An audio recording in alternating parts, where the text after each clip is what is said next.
오늘 하나님 말씀 창세기 1장 1절입니다.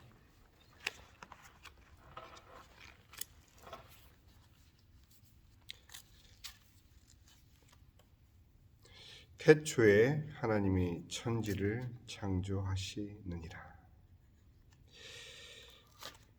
지금 우리가 하나님의 말씀을 넘어서기 위해서 이 첫 구절을 넘어서기 위해서 지금 며칠 동안을 우리가 상고해 보고 있습니다.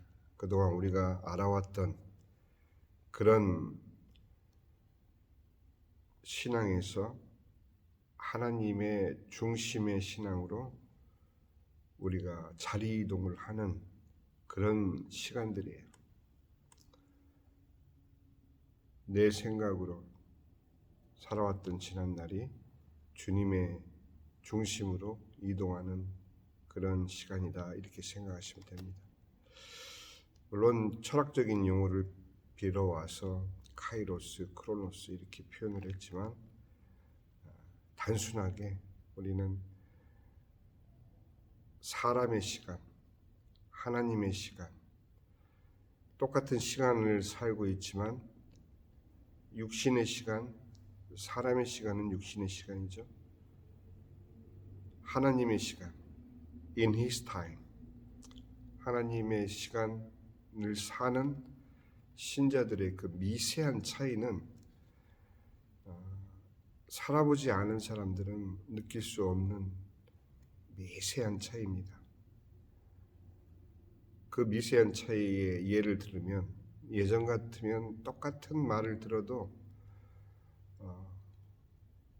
이렇게 반발심을 불러일으키고 나도 모르게 반발하고, 그거는 사람의 생각이죠. 사람의 반응이죠. 그런데 똑같은 말을 들었는데도 그 말을 수용하고 그럴 수 있다라고 이해되는 것은 우리의 이해력으로는 그건 불가능합니다. 하나님의 은혜에 젖어 있을 때 거룩한 척하는 것이 아니라 그렇게 되어가는 것을 느낍니다. 거기서 한 발짝만 밖으로 나아가도 스스로가 그게 얼마나 불편한지를 체감하게 됩니다. 이제 그렇게 하나님의 시간과 사람의 시간이 내 삶에서 다르게 느껴질 때 여러분들은 이제 신앙의 눈이 띄어지는 것입니다. 단지 우리가 신앙생활이다 해가지고 교회에 출석해서 신앙생활 할 때는 천사같이 그렇게 행동하다가 집에 돌아오면 또 원래의 모습으로 돌아와서 그렇게 사는 삶의 연속을 우리가 너무도 당연하게 생각을 해왔는데 그렇지가 않습니다. 하나님의 시간은 우리를 하나님의 사람으로서 살아가게 한다는 것, 그 연습을 하는 거예요. 아직도 그 차이를 못 느끼고 계시는 분들은 어떤 종교적인 훈련이나 연습이나, 사도 바울도 그랬잖아요. 경건의 연습은 약간의 유익은 있을 수 있다. 그러나 연습으로 다 이루어지는 것이 아니죠. 오늘 우리가 살펴볼 이 태초에 하나님이 천지를 창조하시느니라.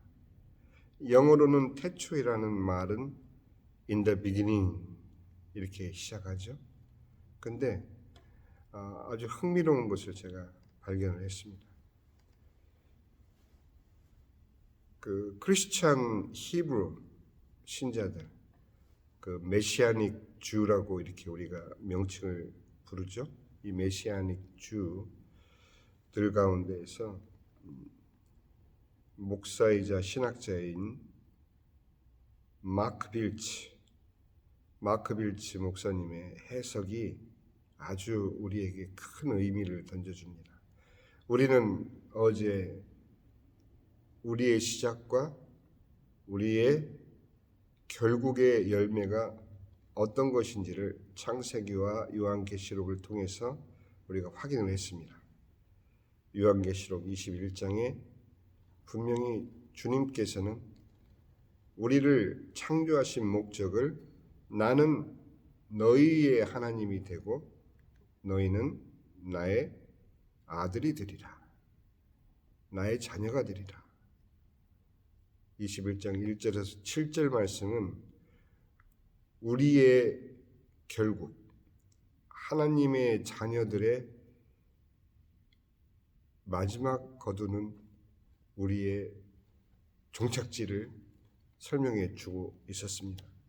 그래서 오늘은 태초에 이 말씀이 이 마크빌츠 목사님의 해석은 그 히브리어로는 베레시트 해가지고 태초에 이렇게 부르는데 인이라고 시작하는 벳 성경의 첫자 베레시트 할 때 벳이라는 이 히브리 단어가 이 철자가 이 히브리 단어는 원래 그 철자마다 다 의미가 있잖아요. 그래서 이 철자 벳이 의미하는 것이 바로 하우스라는 뜻이랍니다. 이 얘기를 듣고 굉장히 저는 감명을 받았어요. 하우스. 그 중에 벳이라는 뜻이 다른 의미도 물론 파생되어 있겠지만 하우스, 집이라는 뜻입니다. 그래서 이분은 이 태초에 이것을 어떻게 해석을 하셨냐면 하나님은 자신의 이야기를 시작하는 첫 글자를 집으로 시작하신 이유가 있다. 하나님이 하나님의 집을 짓기를 얼마나 원하시는지를 알 수 있는 단어다. 예를 들어 사람이 집을 짓는다는 것은 단순히 살기 위한, 사는 곳을 위한 집을 짓는다는 의미가 있는 것보다도 가정이라는 의미가 더 크다. 이렇게 그분은 해석을 했습니다. 태초에라는 하나님이 태초에 천지를 창조하시느니라 하시는 이 성경 구절이 바로 다름 아닌 하나님께서 하나님의 가정을 만드시느니라. 하나님의 가정을 만드시기 위해서 이 천지 만물을 창조하셨다. 그래서 우리가 확인하는 것은 요한계시록 21장 1절에서 7절에 보면 우리가 결국 우리의 마지막 종착점이 하나님의 자녀라는 것이 여기서 드러난 너무도 소름 끼치는 감동이 있지 않겠습니까? 태초에 하나님께서는 하나님의 가정을 위해서 하나님의 가정을 만들기 위해서 천지를 창조하셨다. 이 의미를 여러분들이 가슴속에 잘 간직했으면 좋겠습니다. 이것은 신학적인 어떤 용어가 아니고 바로 우리를 부르신 것은 하나님께서 하나님의 자녀로 우리를 하나님의 가정을 만드시기 위해서 우리를 이 땅에 창조하셨다라는 이야기. 우리가 복음을 이해하기 위해서 이처럼 하나님의 말씀을 태초에 천지를 창조하신 하나님의 그 목적부터 살펴보는 이유는 우리가 단순히 종교의 대상으로 믿는 하나님이 아니고 우리 존재의 이유가 우리가 이 땅에 태어난 목적이 바로 하나님께서 가정을 만드시기 위해서 그 가정의 가족으로서의 구성원을 만드시기 위해서 우리를 이 땅에 내셨다. 그러나 그 가족이 되는 그 과정은 하나님께서 이 성경에 다 말씀해 놓으셨듯이 억지로나 강제적으로나 자동으로 가족이 되게 하시지 않고 우리에게 우리의 마음을 통해서 우리가 먼저 하나님의 그 뜻과 목적과 섭리를 선택할 수 있도록 우리 스스로 하나님의 가족으로 우리를 드릴 수 있도록 하나님은 그 자유 의지를 주셨고 그 자유 의지를 사용해서 우리는 그 하나님의 바램을 저버린 그 후에 일어나는 하나님의 눈물겨운 우리를 위한 구원 사역이 바로 이 성경에 그대로 담겨져 있는 것입니다.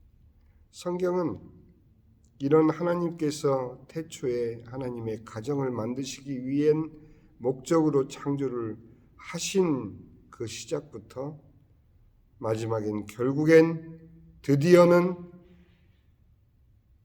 알파와 오메가 되시고 시작과 마지막 되신 하나님께서 주님 가족들을 하나님의 가족들을 자녀들을 만드시고야 만다라는 하나님의 구원 이야기입니다. 여러분들이 오늘 한 목사님의 새로운 해석이 아니라 하나님의 그 마음을 전달받았으면 좋겠습니다. 아, 그랬구나. 하나님께서 원하셨던 것은 하나님의 가정을 만드시는 것이 하나님의 목적이셨구나. 여러분들이 이 하나님의 마음을 생각하시고 여러분들 각자가 하나님의 가족으로서 자녀로서 초청되고 부름받고 그 부름에 응한 분들도 계시지만 아직도 그 부름에 응하지 못하고 가족 구성원이 되지 못한 분들도 분명히 있을 겁니다. 여러분들 요한계시록 21장 1절에서 7절까지의 신자의 마지막 모습과 21장 8절에 두려워하는 자와 믿지 않는 자, 그 중에 그 모든 조건의 모든 원인이 되는 믿지 않는 자의 그 단순한 구분이 얼마나 엄청난 결과를 가져오는지 여러분들이 이미 확인했을 줄 믿습니다.